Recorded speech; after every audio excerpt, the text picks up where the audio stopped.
আসসালামু আলাইকুম ওয়া রাহমাতুল্লাহি ওয়া বারাকাতুহু। সম্মানিত দর্শক, যে সমস্ত বিবাহিত পুরুষদের পানিটা একেবারে পাতলা হয়ে গিয়েছে, এখন আপনার টাইমিংটা একেবারেই কমে গিয়েছে। সম্মানিত দর্শক, একটি কথা অবশ্যই স্মরণ রাখবেন, যার পানিটা যত পাতলা তার টাইমিং তত কম হবে। পানিটা যত পাতলা হবে তার দ্রুত পতন হয়ে যাবে। যার পানিটা যত গাঢ় হবে তার টাইমিংটাও তত বাড়বে এবং দীর্ঘ সময় তার স্ত্রীর সঙ্গে সে সময় দিতে পারবে। তো সম্মানিত দর্শক, যে সমস্ত বিবাহিত পুরুষদের টাইমিংয়ের সমস্যাটা রয়েছে, আপনার পানিটা একেবারেই পাতলা হয়ে গেছে, তাদের জন্য আমি আজকে ঘরোয়া ফর্মুলায় এমন একটি সহজলভ্য ভেষজের কথা বলবো। আজকের এই ভেষজটি যদি আপনি নিয়মিত ব্যবহার করতে পারেন, ইনশাল্লাহ আপনার পানিটা আঠার মতো গাঢ় হবে এবং আপনার টাইমিংটাও বাড়বে। তো সম্মানিত দর্শক, আজকে যে উপাদানটির কথা বলবো সেই উপাদানটি কি? সর্বপ্রথম আপনার যে উপাদানটি আপনি সংগ্রহ করবেন সেই উপাদানটি হচ্ছে রুই মাছ। এই রুই মাছের মধ্যে একটি অংশ রয়েছে, সেটি হলো পেটি, রুই মাছের পেটি। এই রুই মাছের পেটি আপনি সংগ্রহ করবেন, বাজার থেকে রুই মাছ কিনে নিয়ে আসবেন এবং রুই মাছের পেটিগুলো আপনি সংগ্রহ করে নেবেন। এবং আপনি 2 নম্বরে আরেকটা উপাদান সংগ্রহ করবেন, সেটি হচ্ছে খাঁটি ঘি। খাঁটি ঘি আপনি সংগ্রহ করে নেবেন। খাঁটি ঘি কী পরিমাণ উপকারিতা আপনি গুগলে সার্চ দিলে পেয়ে যাবেন।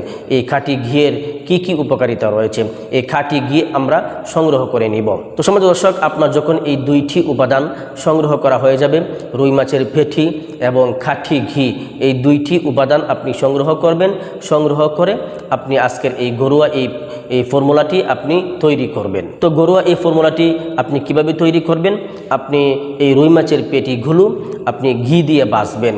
কড়াইয়ের মধ্যে ঘিটা ঢেলে দিবেন, ঢেলে দিয়ে গরম করে নেবেন। গরম করে এই রুই মাছের পেটিগুলো আপনি এই ঘিয়ের মধ্যে ভেজে নেবেন।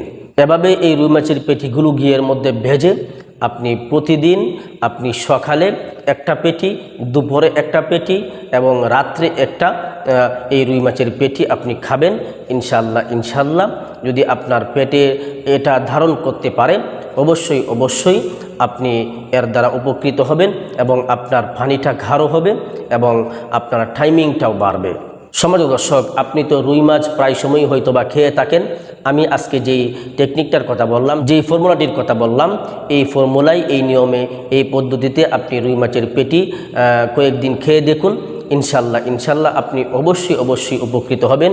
সম্মানিত দর্শক, এভাবে এই নিয়মে, এই পদ্ধতিতে আপনি এই রুই মাছের পেটিগুলো আপনি টানা 15 দিন পর্যন্ত খেয়ে যান।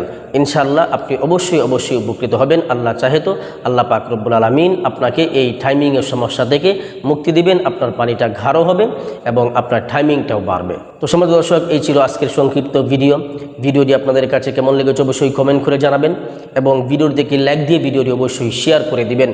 পরিশেষে ছোট্ট একটা রিকোয়েস্ট করব, আপনি যদি আমার চ্যানেলে নতুন দর্শক হয়ে থাকেন তাহলে অবশ্যই চ্যানেলটিকে সাবস্ক্রাইব করে দিবেন। আর এরকম শারীরিক যে কোনো সমস্যার প্রাকৃতিক ভেষজ উপাদানের ভিডিও সবার আগে পেতে বেল আইকন অবশ্যই অল করে রাখবেন। সকলেই ভালো থাকবেন, সুস্থ থাকবেন। আসসালামু আলাইকুম ওয়া রাহমাতুল্লাহি ওয়া বারাকাতুহু।